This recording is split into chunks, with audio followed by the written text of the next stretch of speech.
إن الحمد لله نحمده ونستعينه ونستغفره ونعوذ بالله من شرور أنفسنا ومن سيئات أعمالنا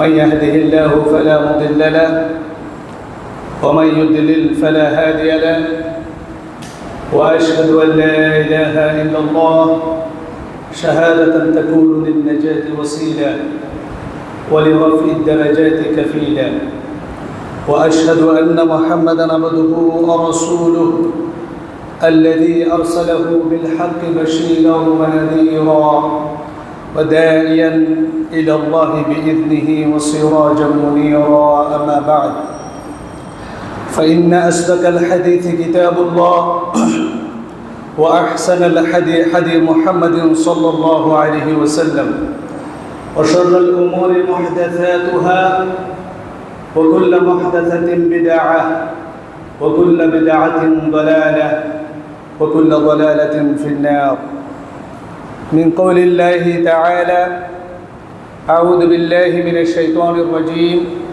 يا أيها الذين آمنوا اتقوا الله حق تقاته ولا تموتن إلا وأنتم مسلمون وقال الله سبحانه وتعالى في آية أخرى يا أيها الناس اتقوا ربكم الذي خلقكم من نفس واحدة وخلق منها زوجها وبث منهما رجالا كثيرا ونساء واتقوا الله الذي تساءلون به والأرحام إن الله كان عليكم رقيبا وقال الله سبحانه وتعالى في آية أخرى يا أيها الذين آمنوا اتقوا الله وقولوا قولا سديدا يصلح لكم أعمالكم ويغفر لكم ذنوبكم ومن يطع الله ورسوله فقد فاز فوزا عظيما وقال الله سبحانه وتعالى في آية أخرى إنما المؤمنون إخوة فأصلحوا بين أخويكم واتقوا الله لعلكم ترحمون عن سعيد بن زيد رضي الله عنه عن النبي صلى الله عليه وسلم قال إن من أربى الربا الاستطالة في العرض المسلم بغير حق رواه أبو داود بإسناد صحيح وقال رسول الله صلى الله عليه وسلم المسلم أخو المسلم لا يظلمه ولا يسلمه من كان في حاجة أخيه فإن الله في حاجته ومن فرج عن مسلم كربة فرج الله عنه بها كربة من كرب يوم القيامة ومن سطر مسلما سطره الله يوم القيامة رواه أبو داود بإسناد صحيح আল্লাহ সুবহানাহু ওয়া তাআলার সমস্ত প্রশংসা ও কৃতজ্ঞতা গুণগান যে আল্লাহ সুবহানাহু ওয়া তাআলা ইয়াউমুল জুমআর দিনে আমাদেরকে মসজিদে আসার বসার পবিত্র কোরআন ও বিশুদ্ধ হাদিসের আলোকে কিছু কথা শ্রবণ করার তৌফিক দান করেছেন সে আল্লাহ সুবহানাহু ওয়া তাআলা দরবারে শুকরিয়া আদায় করে খুতবা শুরু করছি আলহামদুলিল্লাহ দরুদ ও সালাম প্রেরণ করছি মুহাম্মদুর রাসূলুল্লাহ সাল্লাল্লাহু আলাইহি ওয়াসাল্লামের উপর আল্লাহুম্মা সাল্লি আলাইহি আল্লাহুম্মা বারিক আলাইহি আইয়ুহাল ইখওয়া ওয়া আখাওয়াত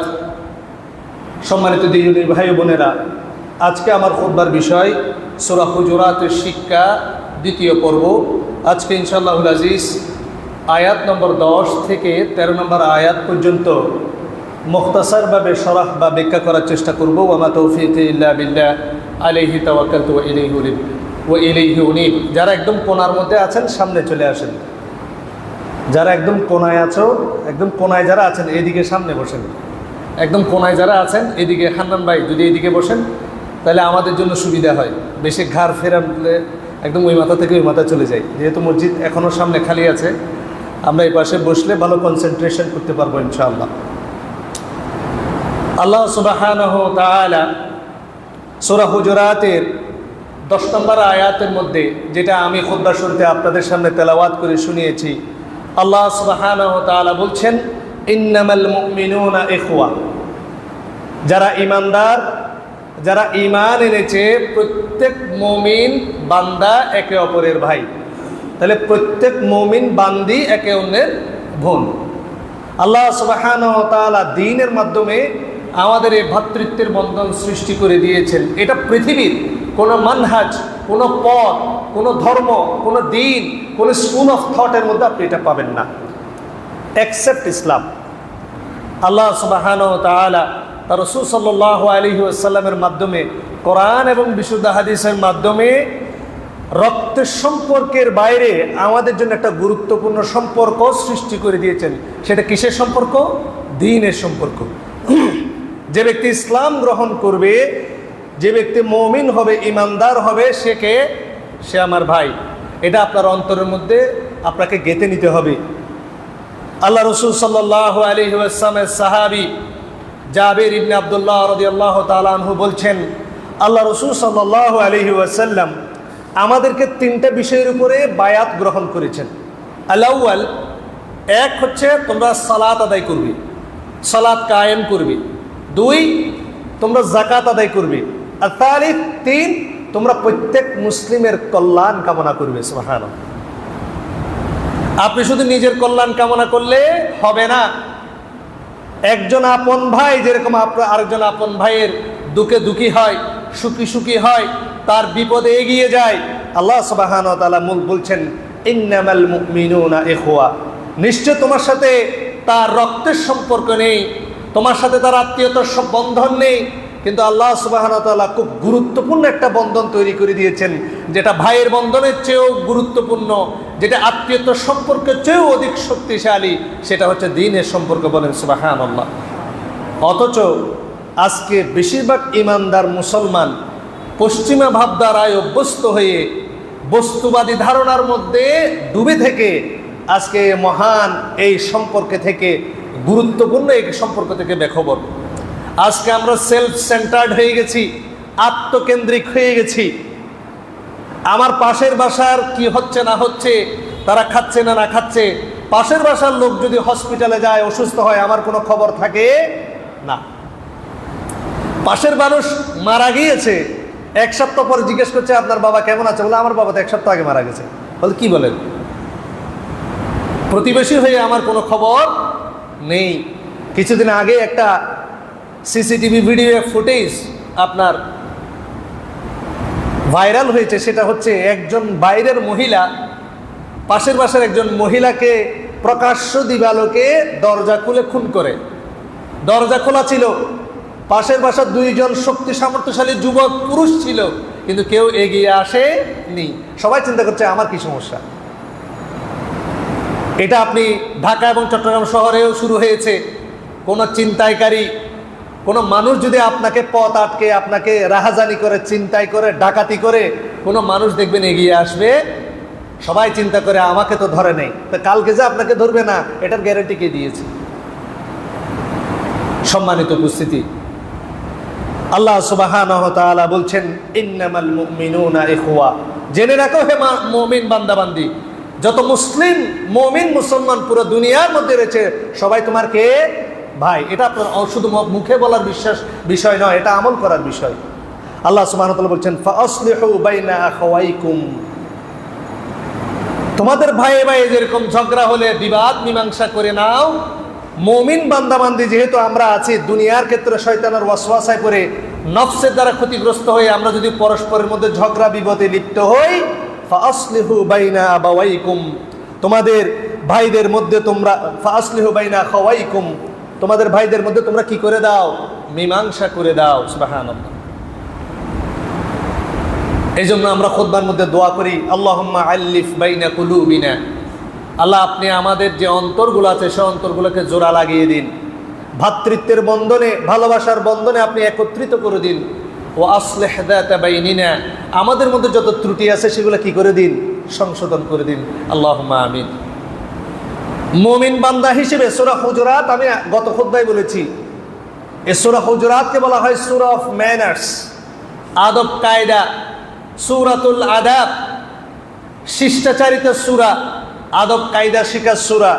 আল্লাহ সুবহানাহু ওয়া তাআলা সূরা হুজুরাতের এই আয়াত পরিপূর্ণ শরীরের মধ্যে ফুঁক দেওয়ার জন্য পাঠাননি, পানিতে ফুঁক দিয়ে খাওয়ার জন্য পাঠাননি, তাবিজ লিখে গলায় ঝুলার জন্য পাঠায়নি।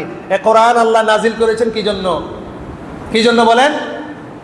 ইমান নষ্ট হওয়ার, ইমান থেকে বের হয়ে যাওয়ার, ইসলাম থেকে খারেজ হয়ে যাওয়ার অন্যতম সাবাব কারণ হচ্ছে আল ইরাদু আন দীনিল্লাহ ওয়ালা ইয়াতাআল্লামু ওয়ালা ইয়ামালু বিহি। দিন থেকে নিজের সম্পর্ক ছিন্ন করে ফেলা, দিন সম্পর্কে জ্ঞান অর্জন না করা এবং সে অনুযায়ী আমল না করা। আল্লাহ সুবহানাহু ওয়া তাআলা বলছেন ওয়ামান আযলামু মিম্মান দুক্কিরা বিআয়াতি রাব্বিক, তার চেয়ে বড় জালেম আর কে, যার কাছে আমার আয়াত পৌঁছেছে সুম্মা আরাদা আনহা, কিন্তু সেখান থেকে সে মুখ ফিরিয়ে নিয়েছে। নাউযু বিল্লাহি মিন যালিক। আপনার সামনে আয়াত তেলাওয়াত করা হচ্ছে, কিন্তু সেখান থেকে আপনি ইলম অর্জন করেন না, আমল করেন না, আপনি ইসলাম থেকে খারিজ হয়ে যাবেন। ইসলাম থেকে কি হয়ে যাবেন? খারিজ হয়ে যাবেন, ইসলাম থেকে বের হয়ে যাবেন। সম্মানিত উপস্থিতি, অথচ আমাদের মধ্যে আজকে আপনি দেখেন একজন মুমিন মুসলিম কোনো কারণে, দুনিয়াবি কারণে যদি ঝগড়া বিবাদ হয়, আমাদের সম্পর্কগুলো খুব ঠুনকো কারণে নষ্ট হয়ে যায়। জানেন, আপনি আমার কাছে একটা সহযোগিতা চেয়েছেন, হয়তো বা কিছু টাকা পয়সা চেয়েছেন, আমি আপনাকে দিই নাই, সম্পর্ক খারাপ হয়ে গেছে। নিজের আপন মায়ের পেটের ভাই বোন, বোনের সংসার বড় হয়েছে, ছেলেদেরকে বিদেশ পাঠাবে, প্রতিষ্ঠিত করবে, ভাইদের কাছে গিয়ে বললো ভাই রে, অনেকদিন আমার সম্পত্তি তোদের কাছে ছিল, আমি কোনোদিন চাই নাই, ভাই হিসেবে তোরা বুক দখল করে খেয়েছিস, আজকে আমার আর্থিক অবস্থা ভালো না, ছেলেদেরকে প্রতিষ্ঠিত করতে হবে, নিজের চিকিৎসা করতে হবে, আমার বাপদাদার সম্পত্তি যদি আমাকে দিয়ে দিস, আর সম্পর্ক থাকবে? বাস্তব উদাহরণ আমাদের পরিবারে যেটা করে যাবেন, নিচে বাস্তব উদাহরণ। ভাই বোনদেরকে ডেকে বলছে, যে সকল বোনেরা বাপদাদার সম্পত্তি নিয়ে যায়, ওই সকল বোনেরা ধ্বংস হয়ে যায়। কে বলতেছে? ভাই। কত বড় মুফতি, এক ওয়াক্ত নামাজ পড়ে না। বলে আমি অনেক প্রমাণ দেখেছি। ওদের নিয়ম হচ্ছে, যদি বোনেরা বাপ দাদার সম্পত্তি নিয়ে যায়, হয় এতিমখানায় দান করে দিতে হবে, নাহলে মসজিদে দান করে দিতে হবে। এগুলো বুক দখল করে খাইতে পারবে? লা হাওলা ওয়ালা কুওয়াতা ইল্লা বিল্লাহ। আমরা পুরুষ মানুষ সব বড় চালাক, নারীরা হসবে, এরা হচ্ছে নাকিসাতুম ফি আকলি ওয়া দীনি। তারা আকলের ক্ষেত্রে যেমন ওদের দুর্বলতা আছে, তারা হচ্ছে কি নিসফা আকল, এদেরকে বলা নিসফা আকল, মানে আকলের ক্ষেত্রে এদের বিবেক হচ্ছে অর্ধেক। আমি আমার খালাদেরকে বলতে শুনেছি, বাপের সম্পদ নেওয়া যাবে না, হয় এগুলা মসজিদ মাদ্রাসায় দান করে দিতে হবে, নাহলে এতিমখানায় দান করে দিতে হবে। আর আমি যদি বুক করি, আমি কি হয়ে যাব? ধ্বংস হয়ে যাব। আমি ওয়াজ করার পরে এখন খালারা বলে না, সম্পত্তি লাগবে, সম্পত্তি লাগবে। যদি কোনো ব্যক্তি ইতিকাদি, বিশ্বাসগতভাবে মনে করে যে বোনরা যদি বাপের সম্পত্তি নিয়ে যায় তারা ধ্বংস হয়ে যাবে, ইতিকাদি বিশ্বাস করে বলে, সেই ঈমান থেকে খারিজ হয়ে যাবে, সে সাথে সাথে কাফের হয়ে যাবে। কারণ আল্লাহ রাসূল সাল্লাল্লাহু আলাইহি ওয়াসাল্লাম বলছেন, মান আবাগাদা শাইআন মিম্মা জাআ বিহি রাসূল ওয়ালাউ আমিলা বিহি কাফারা ইজমাআন। আপনি যদি দ্বীনের কোনো বিষয়কে ঘৃণা করেন, যেটা নিয়ে আল্লাহ রাসূল এসেছে দুনিয়ার মধ্যে শরীয়ত নিয়ে, আপনি এটার উপরে যদি আমলও করেন, আপনি আপনার বোনদেরকে সম্পত্তিটা দিয়েও দিলেন, কিন্তু আপনি অপছন্দ করলেন, ঘৃণা করলেন, আল্লাহ এই বিধান দিলে কেন? সম্পত্তিগুলো আমার দিলেই তো হইতো, শুধু শুধু বোনদেরকে এখন দেয়া লাগতেছে। আপনি আমল করছেন, ওয়ালাউ আমিলা বিহি কাফারা ইজমাআন, তারপর আপনি কাফের, তারপর আপনি কি কাফের। অথচ এই কাজগুলো এখন হচ্ছে কি হচ্ছে না? সম্মানিত উপস্থিতি, আজকে ঠুনকো বিষয়ে আমরা একজন আরেকজনের সাথে দীর্ঘদিন কথা না বলে থাকি, সম্পর্ক নষ্ট করে ফেলি। এটা লা ইয়াজুজ, এটা জায়েজ নেই। ফাআসলিহু বাইনা আখাওয়াইকুম, তোমাদের ভাইদের মধ্যে তোমরা কি করে দাও? মীমাংসা করে দাও। এখন আমাদের মধ্যে হচ্ছে যে আরো সম্পর্ক যদি খারাপ হয়, আরো কেমনে ঠেলে ঠেলে খারাপ করা যায়, এই ধান্দার মধ্যে আমরা থাকি। আমরা ষড়যন্ত্রের বীজ বপন করি, একজনকে গিয়ে এর বিরুদ্ধে বলি, ওকে গিয়ে এর বিরুদ্ধে বলি, যাতে কখনো সম্পর্ক আর টিকতে না পারে। বিশেষ করে এটা হয় স্বামী স্ত্রীর সম্পর্ক ভাঙনের ক্ষেত্রে। দেখবেন কিছু মুরব্বী ঘরের মধ্যে আসবে, এসে স্ত্রীকে স্বামীর নামে বিভিন্ন ধরনের উল্টাপাল্টা কথা বলবে, আবার স্বামীকে গিয়ে স্ত্রীর নামে বিভিন্ন উল্টাপাল্টা কথা বলবে, সংসারটাই নষ্ট করে দিবে। সম্মানিত উপস্থিতি, এগুলো হারাম কাজ। আল্লাহ সুবহানাহু ওয়া তাআলা আমাদেরকে এটা নিষেধ করেছেন, ওয়াজিব। কোনো মুসলিম কোনো আরেকজন মুসলিমের সাথে যদি সম্পর্ক নষ্ট করে, আল্লাহ সুবহানাহু ওয়া তাআলা বলছেন প্রতি সোমবার প্রতি বৃহস্পতিবার আল্লাহ সুবহানাহু ওয়া তাআলা যে শিরিক করে না তাকে মাফ করে দেন, কিন্তু ওই সমস্ত ব্যক্তিদেরকে মাফ করে না যে তার ভাইয়ের সাথে ঝগড়া করে গোসা করে কথা বলা বন্ধ রেখেছে। নাউযুবিল্লাহ। এটা শুধুমাত্র আপন ভাই নন, আপনার যে কোনো দিনী ভাই বোন, আপনার সাথে তার কোনো গ্যাঞ্জাম হয়েছে, তার সাথে আপনি চিরতরে সম্পর্ক নষ্ট করেছেন, সম্পর্ক আর জোড়া লাগাননি, আপনাকে আল্লাহ সুবহানাহু ওয়া তাআলা ক্ষমা করবেন না। এই জন্য ছোটখাটো বিষয়ে, ঠুনকো বিষয়ে একজন আরেকজনের সাথে কথা না বলা, সালাম বিনিময় না করা, এটা হারাম।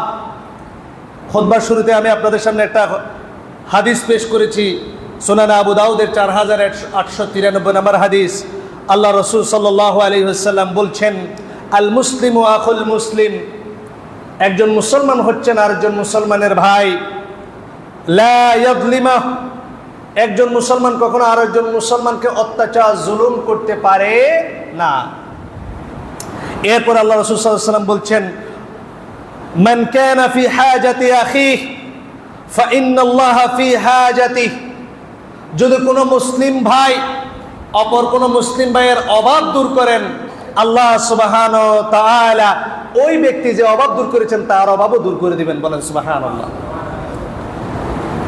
ওয়ামান ফাররাজা আন মুসলিমি কুরবাতান ফাররাজাল্লাহু আনহু বিহা কুরবাতান মিন কুরাবি ইয়াউমিল কিয়ামাহ, যে ব্যক্তি কোনো মুসলমানের বিপদ আপদ দূর করে দিবে, কোনো মুসলমানদের বিপদে সহায় হবে, আল্লাহ সুবহানাহু ওয়া তাআলা কিয়ামতের বিভীষিকাময় অবস্থায়, কিয়ামতের ভয়ঙ্কর বিপদে ওই ব্যক্তির সহায় হবে। সুবহানাল্লাহ। আল্লাহ রাসূল সাল্লাল্লাহু আলাইহি ওয়াসাল্লাম বলছেন, ওয়ামান সাতারা মুসলিমান সাতারাহুল্লাহু ইয়াউমাল কিয়ামাহ, যে ব্যক্তি অন্য কোনো ভাইয়ের দুষ্ত্রুটি গোপন করবে, কিয়ামতের ময়দানে আল্লাহ সুবহানাহু ওয়া তাআলা তার দুষ্ত্রুটি গোপন করবেন। বলেন সুবহানাল্লাহ। আমরা যদি কোনো গুনাহ করি, গুনাহগুলো আল্লাহ গোপন রাখেন। আবার অনেক সময় আমরা চাই গুনাহ করে ফেলেছি, আল্লাহ তওবা করেছি, আমরা চাই আমাদের গুনাহগুলো প্রকাশিত হয়ে না যাক। যদি প্রকাশিত হয় আমরা লাঞ্ছিত হব, অপমানিত হব। আল্লাহ সুবহানাহু ওয়া তাআলা বলছেন, তুমি যদি তোমার অন্য ভাইয়ের দোষ ত্রুটি গোপন করো, তাহলে কিয়ামতের ময়দানে আপনি যে গুনাহগার ছিলেন এটা আল্লাহ কোনো মানুষকে জানতে দেবেন? আল্লাহ আপনাকে নিজের নূরের পর্দার মধ্যে ঢেকে নেবেন এবং আপনাকে আপনার কৃতকর্মের সাক্ষী নেবেন। আপনি দুইবার জীবনে যত অপরাধ করেছেন তার সাক্ষী দিবেন, দুইবার আল্লাহ আমি এই অপরাধ করেছি আল্লাহ। তখন আল্লাহ বলবে, সাতারতুহা ফিদ দুনিয়া ওয়া আগফিরুহা লাকাল ইয়াউমা, জেনে রাখো হে আমার বান্দা, তুমি যে অন্য ভাইয়ের গোপন দুষ্টুটি গোপন করেছিলে, দুনিয়ার মধ্যে আমি তোমার দুষ্টুটি আমি প্রকাশ হতে দিইনি, আর আজকে কিয়ামতের ময়দানে গোপনে গোপনে তোমাকে মাসুম করে ক্ষমা করে জান্নাত দিয়ে দিলাম। সুবহানাল্লাহ, সুবহানাল্লাহি বিহামদিহি। এটা হচ্ছে একজন মুসলমান হিসেবে আরেকজন মুসলমানের হক। মুসলমান একজন মুসলমান আরেকজন মুসলমানের কল্যাণ কামনা করতে হবে। জাবির ইবনে আব্দুল্লাহ রাদিয়াল্লাহু তাআলা আনহু থেকে আল্লাহ রাসূল এই বিষয়ে বায়াত নিয়েছেন যে তুমি যদি মুসলিম হয়ে থাকো তুমি অবশ্যই আরেকজন মুসলিমের কল্যাণ কামনা করবে। আল্লাহ রাসূল সাল্লাল্লাহু আলাইহি ওয়াসাল্লাম বলছেন, সিবাবুল মুসলিমি ফুসুকুন ওয়া কিতালুহু কুফরুন, কোন মুসলমানকে গালি দেওয়া, কোন মুসলমানকে কোন অশ্লীল ভাষায় স্ল্যাং ওয়ার্ড ব্যবহার করা, এটা ফাসিকি। ওয়া কিতালুহু কুফরুন, তার সাথে যুদ্ধ করা, তাকে হত্যা করা কুফরি।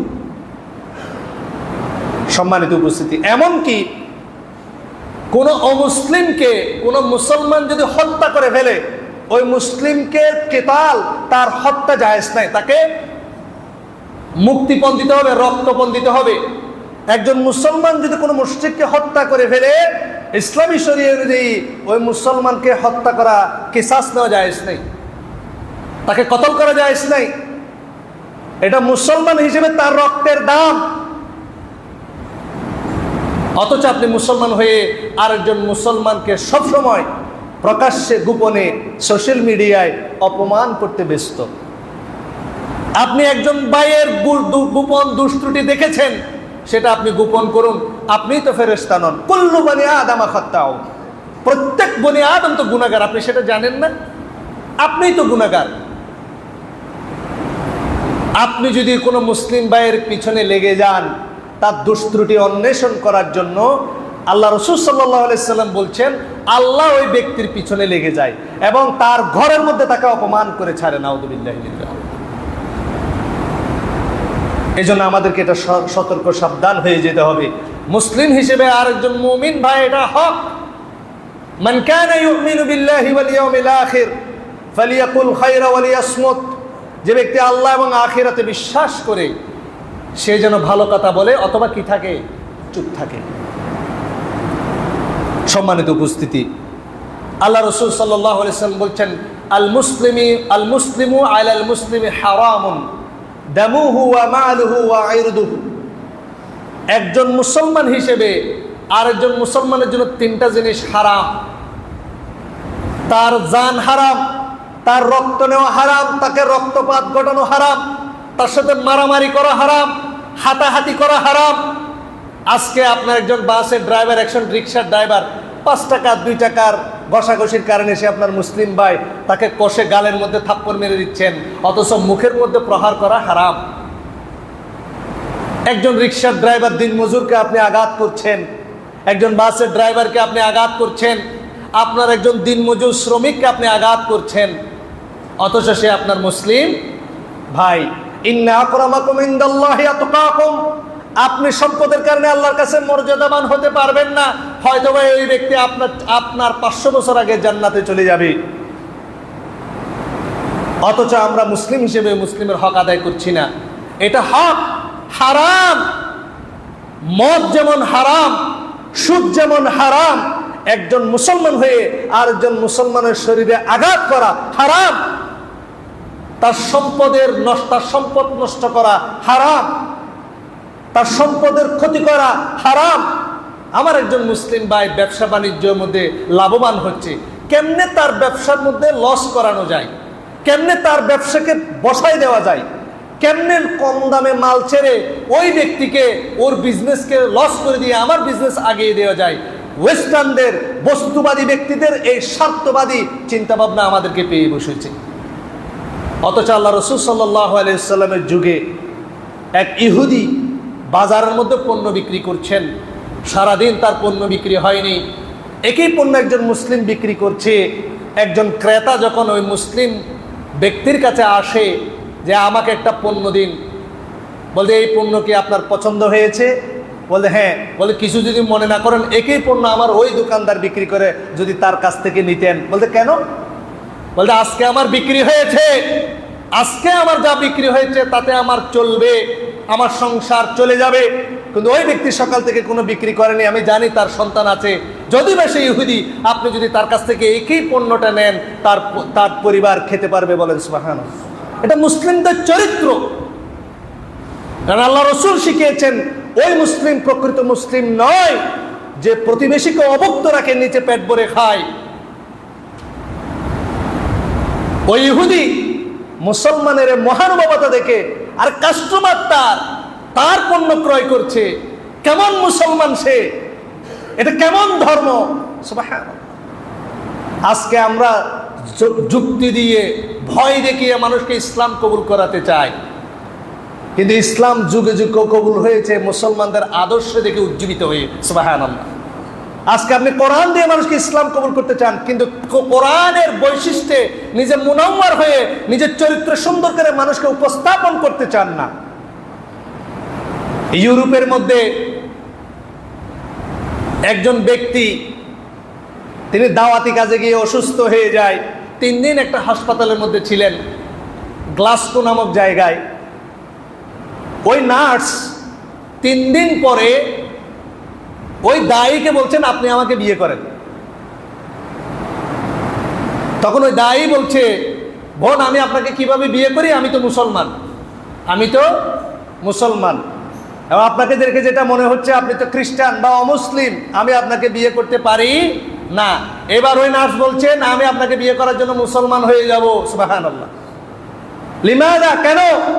বলছে আজকে আমি অনেক বছর যাবত এই হাসপাতালে নার্সিং করে থাকি, আমি পুরুষ রোগীদের সেবা দিয়ে থাকি। যতগুলো পুরুষ আমি দেখেছি, কোনো পুরুষকে আমি দেখিনি আমাকে দেখার পরে তার চোখ নিচু করে রাখতে, কিন্তু আমি আপনাকে দেখেছি যতবার আমি আপনার রুমে ঢুকেছি ততবার আপনি আপনার চোখ বন্ধ করে ফেলেছেন যতক্ষণ আমি এখান থেকে যাইনি। সুবহানাল্লাহ। এত সুন্দর পুরুষকে, একটা পুরুষকে এত সুন্দর বৈশিষ্ট্য, আদব, আখলাক, শিষ্টাচারিতে যে ধর্ম শিক্ষা দিতে পারে, আমি এখনই রাজি সেই ধর্ম গ্রহণ করতে। সুবহানাল্লাহ। আমরা এই আদর্শে উজ্জীবিত হতে রাজি নই। ইসলাম নিয়ে আমরা গর্ববোধ করি, রসুলকে নিয়ে গর্ববোধ করি, কোরআনকে নিয়ে গর্ববোধ করি, কিন্তু নিজের ঈমান নিয়ে গর্ব করতে আমরা পারি না। সম্মানিত উপস্থিতি, ওয়াইরদু, একজন মুসলমান হিসেবে আরেকজন মুসলমানের 3 নম্বর যে বিষয়টা হারাম, সেটা বিষয় হচ্ছে তার ইজ্জত, তার সম্মান। যদি বা আমরা যারা নামাজি মুসলমান, আমরা মানুষের গায়ে হাত দিই না, সম্পদ নষ্ট করি না, কিন্তু ইজ্জত নষ্ট করতে আমরা পিছপা হই না। মসজিদে কে জুমা পড়তে আসে, কে ওয়াক্তিয়া সালাতে আসে, কে আসে না, তার পরিবারে তার মেয়ে পর্দা করে কি করে না, সে হালাল ইনকাম করে কি করে না, এটা নিয়ে আমরা ব্যস্ত থাকি কি থাকি না। আমরা আরেকজনকে সংশোধন করতে ব্যস্ত, কিন্তু নিজের সংশোধনের বেলায় আমরা ওয়াকিবহল নই। এটা হারাম। আপনাকে এই দায়িত্ব দেওয়া হয়নি। 3টা বিষয় হারাম। সূরা হুজুরাতের এই আয়াত অনুযায়ী আপনি এই কাজ থেকে আপনাকে অবশ্যই বিরত থাকতে হবে।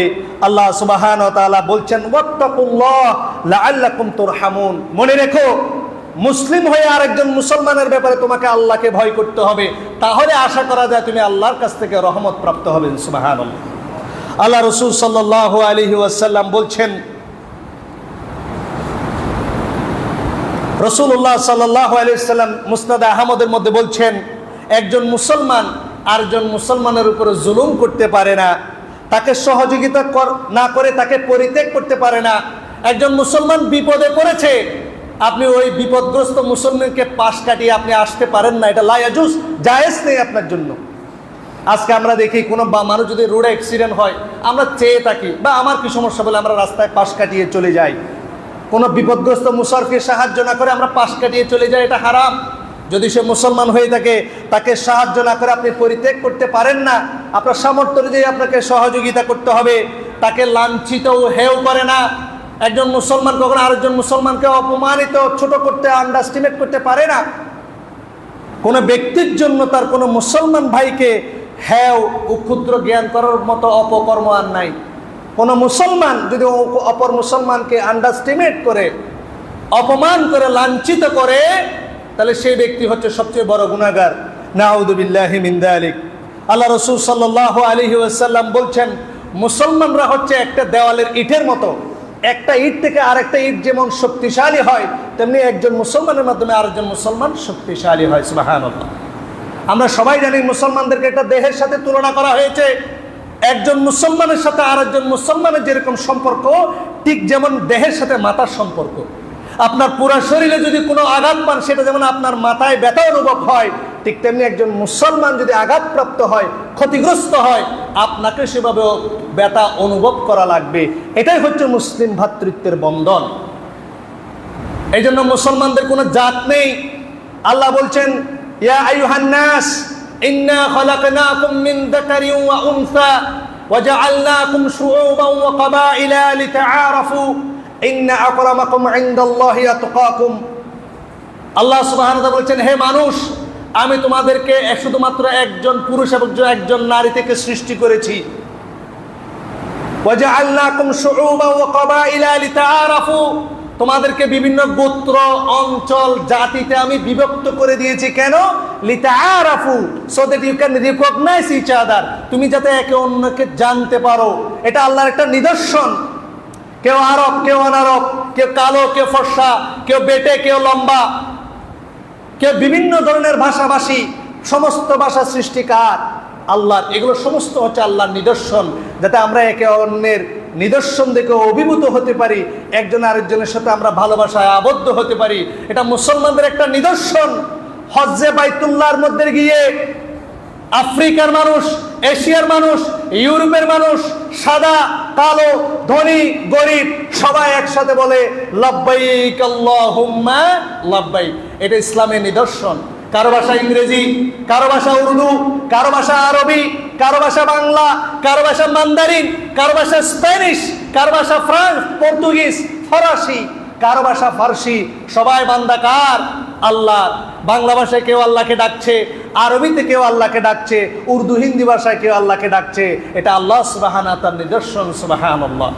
ইন্না আকরামাকুম ইনদাল্লাহি আতকাকুম, তোমাদের মধ্যে সেই সবচেয়ে উৎকৃষ্ট আল্লাহর কাছে যার তাকওয়া সবচেয়ে বেশি, যে বেশি আল্লাহকে ভয় পায়। সুবহানাল্লাহ। অর্থাৎ যে ব্যক্তি দুনিয়ার জীবনে যত বেশি গুনার কাছ থেকে বিরত থাকে এবং ভালো কাজ করে, সে তত বেশি আল্লাহ সুবহানাহু ওয়া তাআলার নৈকট্য প্রাপ্ত বান্দা। সুবহানাল্লাহ।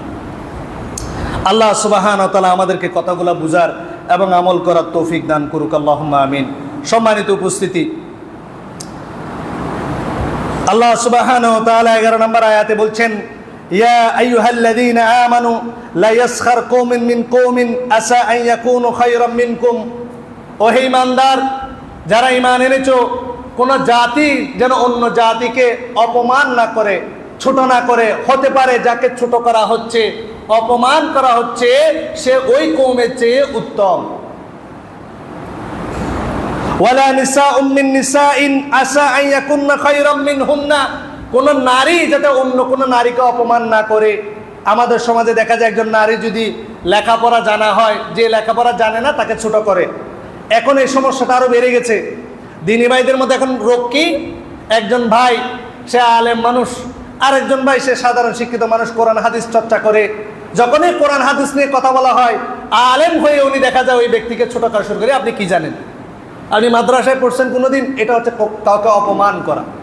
আপনাকে দেখতে হবে ওই ব্যক্তি, সে আলেম না হতে পারে, সে মুহাদ্দিস না হতে পারে, সে যে কথাটা বলছে সেটা সহিহ কিনা, সেটা বিশুদ্ধ কিনা, সেটা দালিলিক কিনা। সেটা যা দালিলিক যদি হয় আপনার উপর ফরজ সেটা গ্রহণ করা, আর যদি দালিলিক না হয় তার ভুলটা ধরিয়ে দেওয়া। ঠিক মহিলাদের ক্ষেত্রেও সেম। জানাশোনা কোনো মহিলা যদি না জানে তাকে আন্ডারস্টিমেট করা হয়। যে নারী দেখতে সুন্দর, সে দেখতে সুন্দরী নয় তাকে কটাক্ষ করা হয়। লম্বা নারী, বেটে নারীকে কটাক্ষ করা হয়। একটু দেখতে পোশাক আশাক ভালো আর একটা দেখতে পোশাক আশাক ভালো না হয় আন্ডারস্টিমেট করা হয়। যার পারিবারিক অবস্থান ভালো না, পরিবারের অবস্থান ভালো না, শিক্ষাগত যোগ্যতা ভালো না, বংশগত মর্যাদা ভালো না। দেখবেন গ্রামের মধ্যে আমাদের সমাজে দুইটা এলাকা আছে। তো কিছু মানুষ আছে দেখবেন আগের যুগে তাদেরকে বিভিন্ন জায়গা থেকে চাষবাস করার জন্য জায়গা দেয়া হতো। তারা সেখানে ঘরবাড়ি বাঁধে। এক সময় আল্লাহ তাদের রিজিক বর্ধিত করে দেয়, তারা পয়সাওয়ালা হয়ে যায়। তো যখন সম্বন্ধ করতে যাওয়া হয়, এদের সাথে সম্বন্ধ করতে দেওয়া হয় না। কেন? বলা হয় এরা খুনকার, এরা এক সময় আমাদের কাজ করতো, এক সময় আমাদের ঘরে থালা বাসন ধুইত, আজকে কুটিপিটি হয়েছে তো কি হয়েছে? এটা কোনো মুমিন বান্দাবান্দি বলতে পারে? এটা জাহালাত। দেখবেন সে, এটা হিন্দুদের মধ্যে আছে জাত প্রথা, যে ব্রাহ্মণ, ক্ষত্রিয়, বৈশ্য, শূদ্র। ব্রাহ্মণকে আল্লাহ মাথা থেকে সৃষ্টি করেছেন, ক্ষত্রিয়কে সৃষ্টি করেছেন বুক থেকে। ব্রাহ্মণ মানে যারা লিটারেট শ্রেণী, যারা জ্ঞানী। আর ক্ষত্রিয় বলা হয় যারা ওয়ারিয়র শ্রেণী, যারা যুদ্ধ, তারা থেকে আল্লাহ মানে ঈশ্বর বুক থেকে সৃষ্টি করেছেন। হাঁটু থেকে সৃষ্টি করেছেন বৈশ্যদেরকে, বিজনেস ক্লাস, ব্যবসা করে। আর পায়ের পাতা থেকে সৃষ্টি করেছে শূদ্র, এই যে জলদাস। তারপর এই যে যারা একদম, এই যে সিটি কর্পোরেশনে দেখবেন এই যে আমরা যেগুলো বলি দাস শ্রেণীর যারা আছে, নিচু শ্রেণীর যারা আছে, দেখবেন কোনো জলদাস যদি সে অ্যাডভোকেটও হয়, যদি সে বড় ডাক্তারও হয়, তার পইতে মারা লাগে। একদিন দেখবেন ওই যে জেলেদের মতো কিছু গোটা পোটা এখানে দেয়, তাকে এটা দিতেই হবে। কোনো বৈশ্য শূদ্র, বর্তমানে মন্দির করা হয়েছে, আগে কোনো বৈশ্য শূদ্র মন্দিরে যেতে পারতো না। যারা ব্রাহ্মণ তারা তাদের ধর্মীয় কিতাব পড়তেও পারবে, শুনতেও পারবে। যারা ক্ষত্রিয় তারা পড়তে পারবে না, শুনতে পারবে।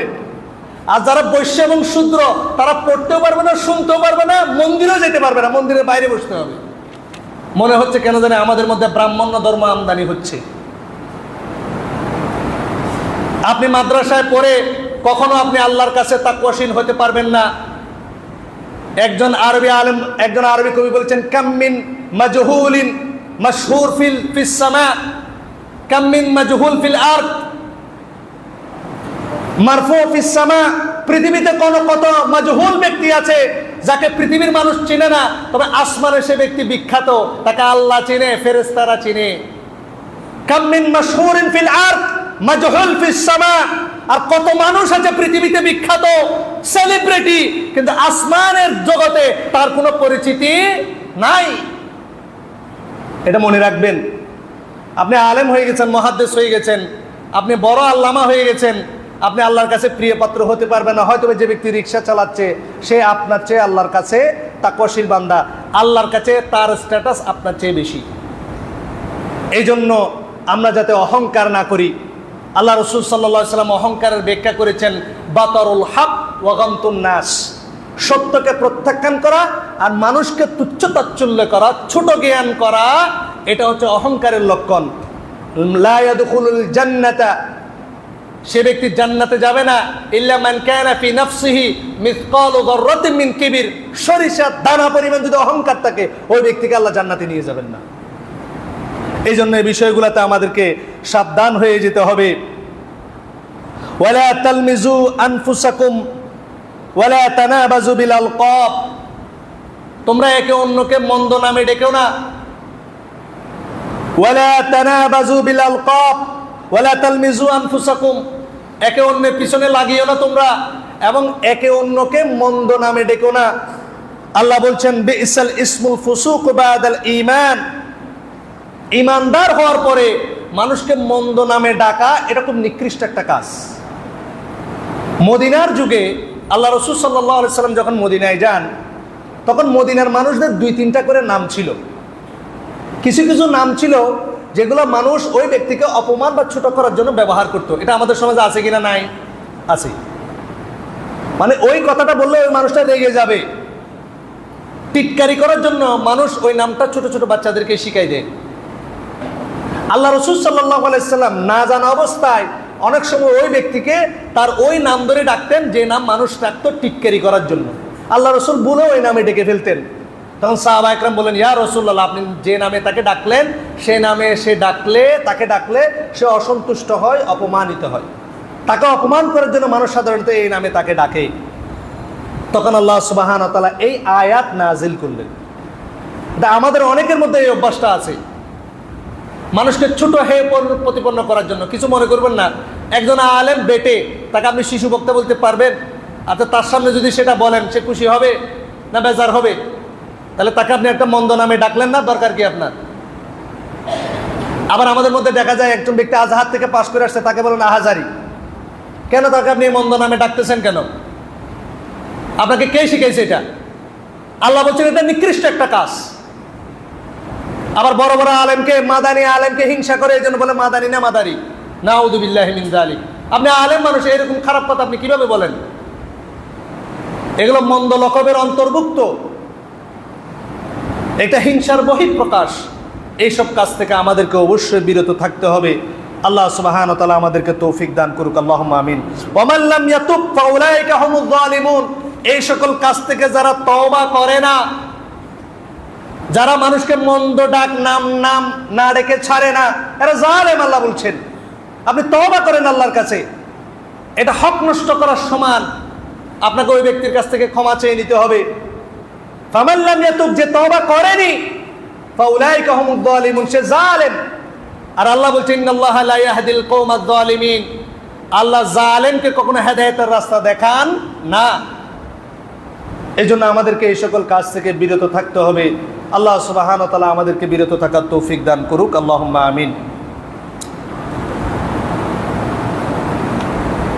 আল্লাহ সুবহানাহু ওয়া তাআলা 12 নম্বর আয়াতের মধ্যে বলছেন ইয়া আইয়ুহাল্লাযীনা আমানু। এই আয়াতটা খুব গুরুত্বপূর্ণ, চেষ্টা করবেন এই আয়াতটা ভালো করে মনোযোগ দিয়ে শোনার জন্য। ইয়া আইয়ুহাল্লাযীনা আমানু, ওহে যারা ঈমান এনেছো, ইজতানিবু কাসীরাম মিনাজ-যন, তোমরা অবশ্যই ধারণা করা থেকে বিরত থাকবে। একটা বিষয় পেলাম এই আয়াতে, আমরা কারো নামে ধারণা করতে পারবো না, ব্যক্তি হোক বা শাসক হোক। একটা ইসলামী রাষ্ট্রের শাসকও কারো ব্যাপারে মন্দ ধারণা করতে পারবে না, এটা হারাম। দলিলে আসবো আমি ইনশাআল্লাহ। আর কোনো ব্যক্তি সম্পর্কে খারাপ ধারণা করা হারাম। ইন্না বা'দায-যন্নি ইসম, নিশ্চয়ই কিছু কিছু ধারণা হচ্ছে গুনাহ। হাদিসের মধ্যে আল্লাহ রাসূল বলেছেন ফাইন্না যান্না আকযাবুল হাদিস, একজন ব্যক্তি মুনাফিক হওয়ার জন্য যথেষ্ট হচ্ছে সে যদি মিথ্যাবাদী হয়। আর আল্লাহ রাসূল হচ্ছে সবচেয়ে বড় মিথ্যা হচ্ছে যে ব্যক্তি ধারণা করে। নাউযুবিল্লাহ বলবেন না? নাউযুবিল্লাহ। কারো ব্যাপারে মন্দ ধারণা করা এটা সবচেয়ে বড় মিথ্যা, আকযাবুল হাদিস। আল্লাহ বলছেন ওয়ালা তাজাসসু, তোমরা মানুষের গোপন বিষয় অনুসন্ধান করে না। 2 নম্বর বিষয় ওয়ালা ইয়াগতাব বা'দুকুম বা'দা, তোমরা একে অন্যের গীবত করিও না। এই আয়াতে আমরা 3টা বিষয় নিষেধ পেলাম। 1, আমরা কারো ব্যাপারে মন্দ ধারণা করব না। 2, কোনো বিষয়ে আমরা তাজাসসুসি গোয়েন্দাগিরি করব না। 3 নম্বর হচ্ছে আমরা কারো পিছনে গীবত করব না। আমরা গীবতের মিনিংটাই জানি না। মা আয়েশা রাদিয়াল্লাহু তাআলা আনহা, আবু দাউদের হাদিস, একদিন আরেকজন স্ত্রী আল্লাহ রসুলের সফিয়া রাদিয়াল্লাহু তাআলা আনহা সম্পর্কে, সফিয়া রাদিয়াল্লাহু তাআলা আনহু সুন্দর ছিলেন, তো যেহেতু তিনি সতীন ছিলেন, স্বাভাবিকভাবে আল্লাহ রসুল সাল্লাল্লাহু আলাইহি ওয়াসাল্লামের সামনে মা আয়েশা রাদিয়াল্লাহু তাআলা আনহু সামান্য একটা কথা বললেন, যেটা আমাদের কাছে কোনো বিষয়ই নয়। কি বললেন? সফিয়া রাদিয়াল্লাহু তাআলা আনহু দেখতে একটু খাটো ছিলেন। তখন আয়েশা রাদিয়াল্লাহু তাআলা আনহা বলে ফেললেন ইন্নাহা কাসীরা, ইয়া রাসূলুল্লাহ, সফিয়া তো বাইটা, সফিয়া তো কি বেঠে, খাটো। আল্লাহ রসুল সাল্লাল্লাহু আলাইহি ওয়াসাল্লাম বললেন, হে আয়েশা, তুমি কি কথা বললে? তুমি যে কথা বললে সফিয়া রাদিয়াল্লাহু তাআলা আনহা সম্পর্কে, সেটা যদি একটা সমুদ্রের মধ্যে নিক্ষেপ করা হয়, সমুদ্রের রং পাল্টে যাবে। নাউযুবিল্লাহি মিন যালিক। অথচ আমাদের অনেকের কাছে এটা কোনো বিষয়ই না। এর চেয়ে আরো কত বড় বড় গীবত আমরা করে থাকি না জেনে। এই জন্য আল্লাহ রসুল সাল্লাল্লাহু আলাইহি ওয়াসাল্লাম বলছেন, আমাদের শরীরে 2টা অর্গান, 2টা অঙ্গের কারণে বেশিরভাগ মানুষ জাহান্নামে যাবে। 1 নম্বর হচ্ছে 2 চোয়ালের মাঝখানে যেটা আছে জিহ্বা, আর হচ্ছে 2 রানের মাঝখানে লজ্জাস্থান। আমাদের মধ্যে যারা ইমানদার, হয়তো আমরা লজ্জাস্থানের কারণে জাহান্নামে যাব না, তবে জিহ্বার কারণে আমাদের অধিকাংশকে জাহান্নামে যেতে হবে। এই জন্য আমাদেরকে জিহ্বার হেফাজত করতে হবে। আল্লাহ রসুল সাল্লাল্লাহু আলাইহি ওয়াসাল্লাম হাদিসের মধ্যে বলছেন, হাদিসটি বুখারী এবং মুসলিমের মধ্যে এসেছেন, আল্লাহ রসুল সাল্লাল্লাহু আলাইহি ওয়াসাল্লাম বলছেন ইয়্যাকুম ওয়ায-যন, তোমরা অবশ্যই ধারণা করা থেকে, মন্দ ধারণা, ধারণা মানে মন্দ ধারণা করা থেকে বিরত থাকবে। ফাইন্না যান্না আকযাবুল হাদিস, নিশ্চয় ধারণা করা হচ্ছে বড় মিথ্যা। এরপর আল্লাহ রসুল সাল্লাল্লাহু আলাইহি ওয়াসাল্লাম 5টা কথা বলেছেন, ওয়ালা তাহাসসাসু ওয়ালা তাজাসসাসু ওয়ালা তানাফাসু ওয়ালা তাহাসাদু ওয়ালা তাবাগাদু ওয়ালা তাদাবারু। এই 5টা খারাপ গুণে আমাদের মধ্যে রয়েছে। 1, ওয়ালা তাহাসসাসু ওয়ালা তাজাসসাসু, একজন আরেকজনের পিছনে লাগা, একজন আরেকজনের পিছনে গোয়েন্দাগিরি করা, তার কোনো খারাপ গুণ আছে কিনা সেটা বের করা। আল্লাহ রাসূল সাল্লাল্লাহু আলাইহি ওয়াসাল্লাম এটা নিষেধ করেছেন, হারাম। ওয়ালা তানাফাসু, একজন আরেকজনকে ধোঁকা দিও না। আল্লাহ রাসূল সাল্লাল্লাহু আলাইহি ওয়ালা তানাফাসু, একজন আরেকজনের সাথে বিবাদে লিপ্ত হইও না। ওয়ালা তাহাসাদু, একজন আরেকজনকে হিংসা করিও না। ওয়ালা তাবাগাদু, একজন আরেকজনের প্রতি বিদ্বেষ পরায়ণ হইও না। ওয়ালা তাদাবারু, একজন আরেকজনের বিরুদ্ধাচরণ করো না। তো তোমরা কি করো? ওয়াকুনু ইবাদাল্লাহি ইখওয়ানা, তোমরা পরস্পর ভাই হয়ে যাও। সুবহানাল্লাহ। অন্য হাদিসের মধ্যে আরেকটা কথা বেশি এসেছে, ওয়ালা তানাজাসু, তোমরা একজন আরেকজনকে ধোঁকা দিও না। আর আমরা এখন দাড়ি টুপি পরে ধোঁকা দিই। দেখবেন সিএনজিওয়ালা যতগুলো আছে সবাই দাড়ি রেখে সিএনজি চালায়। তো একদিন আমাদের একজন দায়িত্বশীল আছে, যার সিএনজির ব্যবসা আছে, আচ্ছা এগুলো তো একটাও সালাত করে না আপনার ড্রাইভার, তো এগুলো সব দাড়িওয়ালা কেন? বলতে কাস্টমার পাওয়ার জন্য। কি পাওয়ার জন্য? যাতে যারা প্যাসেঞ্জার এরা দাড়ি দেখলে মনে করবে এই লোকটা আল্লাহওয়ালা, এই লোকটা কি আল্লাহওয়ালা। এই জন্য বেশিরভাগ সিএনজিওয়ালা দাড়ি রাখে, যদিও বা 80% সিএনজিওয়ালা নামাজই পড়ে না। অবাক হয়ে যাবেন আপনি, 1 ওয়াক্ত নামাজ পড়ে না কিন্তু দাড়ি টুপি ঠিক আছে। দেখবেন যতগুলা রাস্তার মোড়ে মোড়ে দেখবেন কার নিয়ে, বাস নিয়ে, গাড়ি নিয়ে কিছু মানুষ কিছু ভেষজ জিনিস বিক্রি করে, এমন কথা বলে, অনেক মুখরোচক কথা বলা, কিন্তু দেখবেন তার লেবাসও দাঁড়িয়ে আছে, কি আছে, টুপি আছে। এই লোকও দেখবেন নামাজ কালামের খবর নাই, কিন্তু লেবাস ঠিক আছে। কারণ মানুষ লেবাস দেখে মনে করবে এ যা বলছে মনে সত্য কথা বলছে। লেবাস বিক্রি করছে আজকালকার মানুষ। এটা হচ্ছে ধোঁকাবাজি করা। আল্লাহ রাসূল সাল্লাল্লাহু আলাইহি ওয়াসাল্লাম এটা নিষেধ করেছেন। আল্লাহ রাসূল সাল্লাল্লাহু আলাইহি ওয়াসাল্লাম বলছেন, ইয়া মা'শারা মান আমানা বিলিসানি ওয়া লাম ইয়াদখুল ঈমানু কলবাহ। আল্লাহ রাসূল সাল্লাল্লাহু আলাইহি ওয়াসাল্লাম এটা জুমার খুতবার মধ্যে বলেছিলেন, হে মানুষ, ইয়া মা'শারা মান আমানা বিলিসানি, যারা মুখে ঈমান এনেছো, যাদের অন্তরের মধ্যে এখনো ঈমান ঢোকেনি, লা তাগতাবুল মুসলিমিন, তোমরা মুসলমানদের গীবত করিও না। খুব মারাত্মক কথা বলেছে আল্লাহ রাসূল। যারা মুসলমানদের গীবত করে এটা মুনাফিকদের লক্ষণ, এবং যারা অধিকাংশ সময় মুসলমানদের গীবত করে, আল্লাহ রাসূল বলতে চাচ্ছেন তাদের অন্তরে এখনো ঈমান ঢোকেনি, ঈমান মুখের মধ্যে আছে।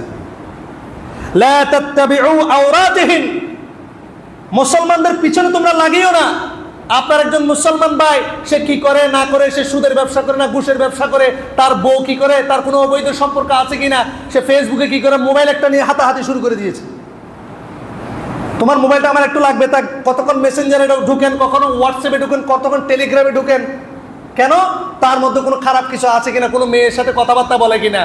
মানে একজন মানুষের খারাপ জিনিস বের করার জন্য আপনি তার পিছনে লেগে গেছেন। আল্লাহ রাসূল নিষেধ করেছেন এটা।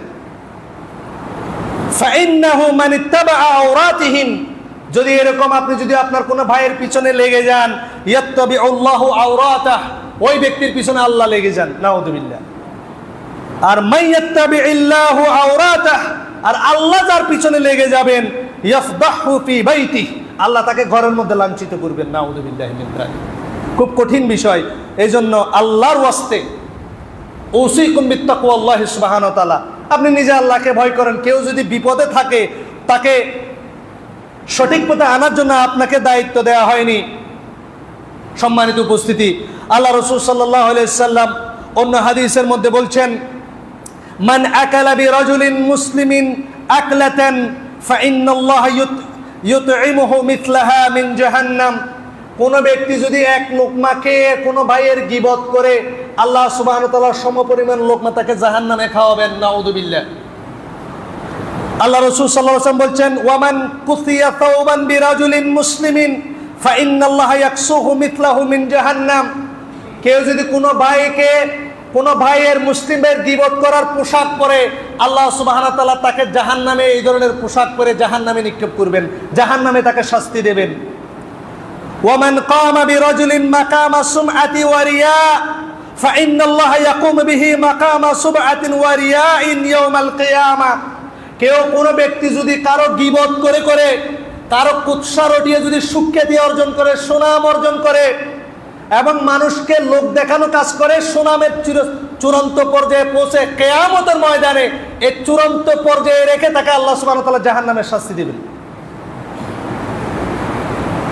আবু দাউদের হাদিস, আল্লাহ রাসূল সাল্লাল্লাহু আলাইহি ওয়াসাল্লাম কঠিন কথা বলেছেন। যারা কোনো মানুষের, কোনো মুসলিম ভাইয়ের গীবত করে, তার পিছনে গোয়েন্দাগিরি করে, তাজাসসুসি করে, আল্লাহ রাসূল সাল্লাল্লাহু আলাইহি ওয়াসাল্লাম বলেছেন, হাসবু মরিন মিনাশ শাররি আন ইয়াহকিরা আখাহুল মুসলিম, কোন ব্যক্তি নিকৃষ্ট হওয়ার জন্য এতটুকুই যথেষ্ট, সে তার ভাইকে তুচ্ছ জ্ঞান করে, ছোট মনে করে। যদি কোনো মুসলিম অন্য কোনো মুসলিমকে তুচ্ছ জ্ঞান করে, ছোট মনে করে, লাঞ্ছিত করতে চায়, সে ব্যক্তি, আল্লাহ রাসূল সাল্লাল্লাহু আলাইহি ওয়াসাল্লাম বলছেন, শার, সে নিকৃষ্ট। আল্লাহ রাসূল সাল্লাল্লাহু আলাইহি ওয়াসাল্লাম, আমরা জানি সুদের সর্বশ্রেষ্ঠ গুনাহ হচ্ছে আল্লাহ এবং তার রাসূলের বিরুদ্ধে যুদ্ধ করা। সত্য না মিথ্যা? কোনো ব্যক্তি যদি 1 টাকা সুদ খায়, সুদের সর্বোৎকৃষ্ট সবচেয়ে বড় গুনাহ কি? আল্লাহ এবং তার রাসূলের সাথে যুদ্ধ করা। এবং সবচেয়ে নিকৃষ্ট গুনাহ কি? নিজের মায়ের সাথে জিনা করা, গীবত করা। আল্লাহ রাসূল সাল্লাল্লাহু আলাইহি ওয়াসাল্লাম বলছেন সুদের চেয়ে নিকৃষ্ট। আল্লাহ রাসূল সাল্লাল্লাহু আলাইহি ওয়াসাল্লাম আবু দাউদের 4876 নম্বর হাদিস, আল্লাহ রাসূল সাল্লাল্লাহু আলাইহি ওয়াসাল্লাম বলছেন, যেটা আমি খুতবার শুরুতে আপনাদের সামনে পেশ করেছি, ইন্না মিন আরবা রিবাল ইস্তিতালাতা ফি ইরদিল মুসলিমি বিগাইরিল হক,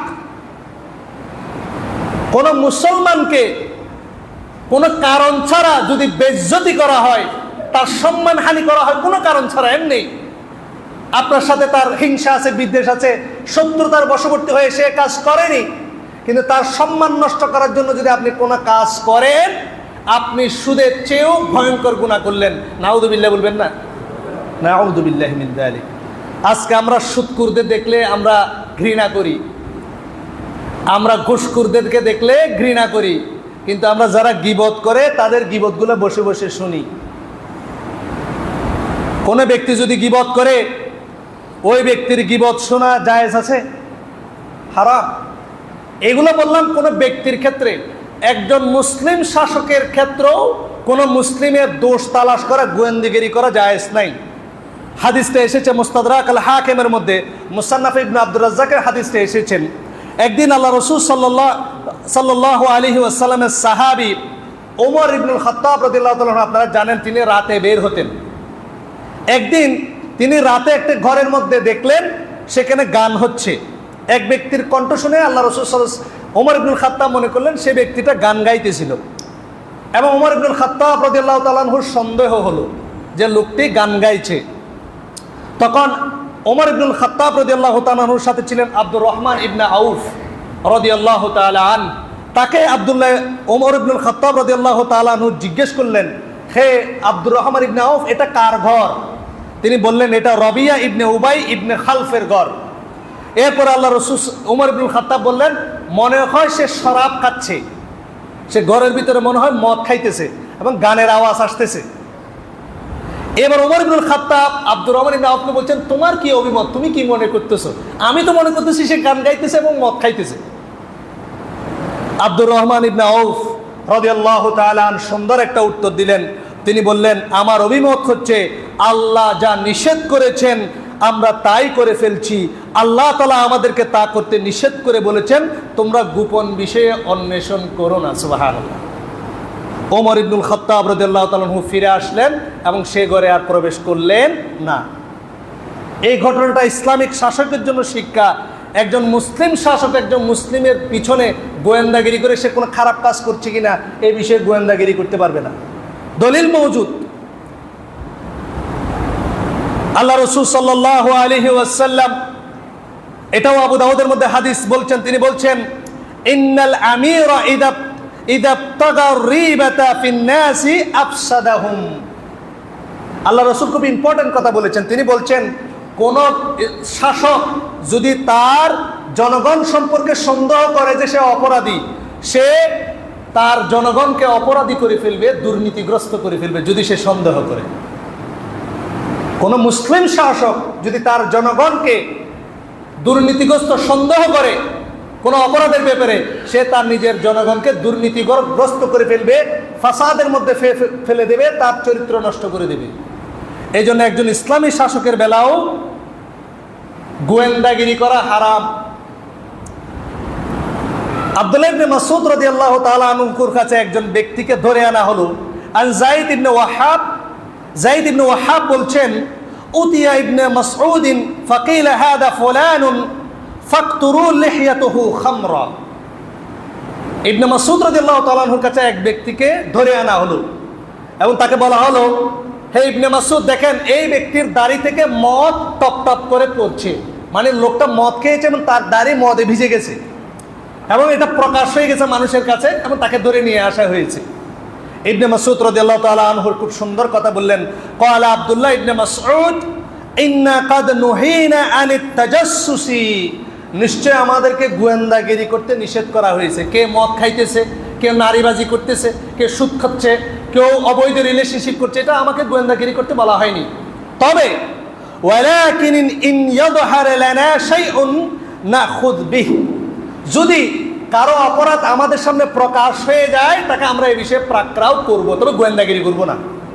যদি কোনো বিষয় প্রকাশ হয়ে যায় এমনি এমনি, মদকে এসে বাইরে চলে এসেছে বা মদকে বা কোনো অবৈধ কাজ করে সবার সামনে প্রকাশ হয়ে গেছে, প্রকাশমান হয়ে গেছে, তাকে এই বিষয়ে আমরা পাকড়াও করব, তবে তার বিষয়ে আমরা গোয়েন্দাগিরি করব না। সম্মানিত উপস্থিতি, এত সবগুলো দলিলের একটা বক্তব্য, সেটা হচ্ছে ওয়ালা তাজাসসু, কারো ব্যাপারে আমরা গোয়েন্দাগিরি করব না। ওয়ালা তাহাসসু, কাউকে আমরা ধোঁকা দেব না, কোনো মুসলিমের সাথে আমরা বিবাদে লিপ্ত হব না। ওয়ালা তাহাসাদু, কাউকে আমরা হিংসা করব না। ওয়ালা তাবাগাদু ওয়ালা তাদাবারু, কারোর প্রতি বিদ্বেষ পরায়ণ হব না, কেউ কারোর সাথে বিবাদে লিপ্ত হব না। ওয়া কুনু ইবাদাল্লাহি ইখওয়ানা, আমরা পরস্পর ভাই হয়ে যাব। সম্মানিত উপস্থিতি, আল্লাহ সুবহানাহু ওয়া তাআলা সূরা হুজুরাতের এই কথাগুলো বলেছেন আমাদের আমলের জন্য। আল্লাহ রাসূল সাল্লাল্লাহু আলাইহি সাল্লাম সর্বশেষ এই হাদিস বলেই আমি আমার খুতবা শেষ করব ইনশাআল্লাহ। আল্লাহ রাসূল সাল্লাল্লাহু আলাইহি সাল্লাম সাহাবায়ে কেরামকে জিজ্ঞেস করলেন, হে সাহাবায়ে কেরাম, তোমরা বলো তো দেখি আমলের দিক দিয়ে আল্লাহর কাছে কোন ব্যক্তি আল্লাহর কাছে সবচেয়ে বেশি নিঃস্ব? আল্লাহর দৃষ্টিকোণ থেকে আল্লাহর কাছে সবচেয়ে নিঃস্ব কোন ব্যক্তি? তখন সাহাবায়ে কেরাম উত্তর দিলেন, ইয়া রাসূলুল্লাহ, হয়তো যার মাল সম্পদ নাই, দুনিয়াবী সম্পদ যার নাই, সেই তো ফকির, সেই তো নিঃস্ব। তখন আল্লাহ রাসূল সাল্লাল্লাহু আলাইহি সাল্লাম বললেন, না, শরীয়তের দৃষ্টিভঙ্গি থেকে আল্লাহর কাছে ওই ব্যক্তি হচ্ছে সবচেয়ে নিঃস্ব ব্যক্তি, হতভাগা, যে কিয়ামতের ময়দানে অসংখ্য সালাত, সিয়াম, যাকাত, হজ, বিশাল আমলের পাহাড় নিয়ে উঠবে। এরপরে তার বিরুদ্ধে সে যতজন মানুষের উপর জুলুম করেছে, গীবত করেছে, তারা তার সামনে বিচারের জন্য উপস্থিত হবে। মানুষ বলবে, অমুক ব্যক্তি সে এত আমলদার ছিল, কে আমার গীবত করেছে, সে আমার উপর জুলুম করেছে। এবার আল্লাহ কি করবেন? সে যে জুলুম করেছে, সে যে গীবত করেছে, তার আমলগুলো ওই ব্যক্তিদেরকে দিয়ে এটা ইকুয়ালাইজেশন করবে। তুমি তো তার গীবত করেছিলে, আজকে হজের সওয়াবটা তাকে দিয়ে দাও। তুমি কি তাকে অন্যায়ভাবে থাপ্পড় মেরেছিলে, যাকাতের সওয়াব তাকে দিয়ে দাও। তুমি এতগুলো মানুষের গীবত করেছিলে, তোমার সমস্ত আমল তাকে দিয়ে দাও। যদি আমল দিতে দিতে দিতে তার কাছে আর আমল না থাকে, তখন গুনাহগার ব্যক্তিদের গুনাহ, জেনার গুনাহ, সুদের গুনাহ, ঘুষের গুনাহ ওই ব্যক্তির আমল নামায় দিয়ে তাকে জাহান্নামে নিক্ষেপ করা হয়। নাউযু বিল্লাহি মিন যালিক। আপনি কিয়ামতে জাহান্নামে বলবেন, আল্লাহ, আমি জীবনে কোনো নারীর দিকে তাকাই না, জেনা তো দূর কি বাত, আজকে আমাকে জেনার শাস্তি দেওয়া হচ্ছে কেন? তখন আল্লাহ বলবে, তুমি একজন জেনাখোরের গীবত করেছিলে, তোমার আমল ছিল না, তাই তার জেনার গুনাহ তোমার উপর দিয়ে তোমাকে জেনার আগুনের শাস্তি দেওয়া হচ্ছে। এই জবানের এই কাজ কত ভয়ঙ্কর, আপনার সমস্ত আমল বরবাদ করে দিবে। এই জন্য আল্লাহ সুবহানাহু ওয়া তাআলা আমাদেরকে গোয়েন্দাগিরি করা, গীবত করা, একজন মুসলমান হয়ে আরেকজন মুসলমানের ক্ষতি সাধন করা, মালের ক্ষতি করা, ইজ্জতের ক্ষতি করা, সম্পদের ক্ষতি করা থেকে বিরত থেকে পরস্পর ভ্রাতৃত্বের বন্ধনে আমাদেরকে অটল থাকার তৌফিক দান করুক। আল্লাহুম্মা আমিন। আকুলু কওলি হাযা ওয়া আস্তাগফিরুল্লাহ লি ওয়া লাকুম ফাস্তাগফিরুহু ইন্নাহু হুয়াল গফুরুর রহিম।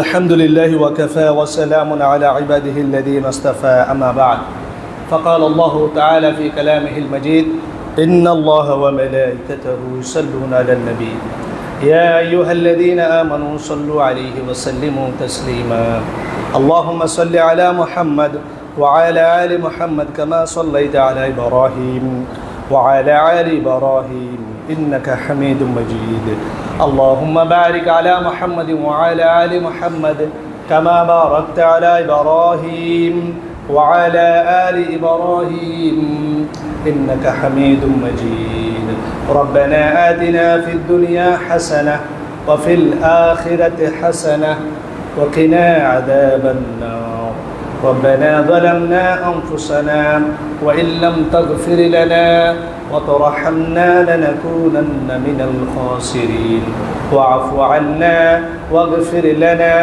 وارحمنا أنت مولانا فانصرنا على القوم الكافرين اللهم حبب إلينا الإيمان وكره إلينا الكفر والفسوق والعصيان اللهم ألف بين قلوبنا وأصلح ذات بيننا وانصرنا على عدوك وعدونا اللهم انصر من نصر دين محمد صلى الله عليه وسلم وجعلنا منهم وخذل من خذل دين محمد صلى الله عليه وسلم ولا تجعلنا منهم সম্মানিত উপস্থিতি আল মারকাজুল ইসলামী আস সালাফি চট্টগ্রামের উদ্যোগে এই ছোট্ট পুস্তিকাটা বের করা হয়েছে এইটার নাম দেওয়া হয়েছে আল্লাহ তাআলা ও মুহাম্মদ সাল্লাল্লাহু আলাইহি ওয়াসাল্লাম সম্পর্কে যা জানা আবশ্যক।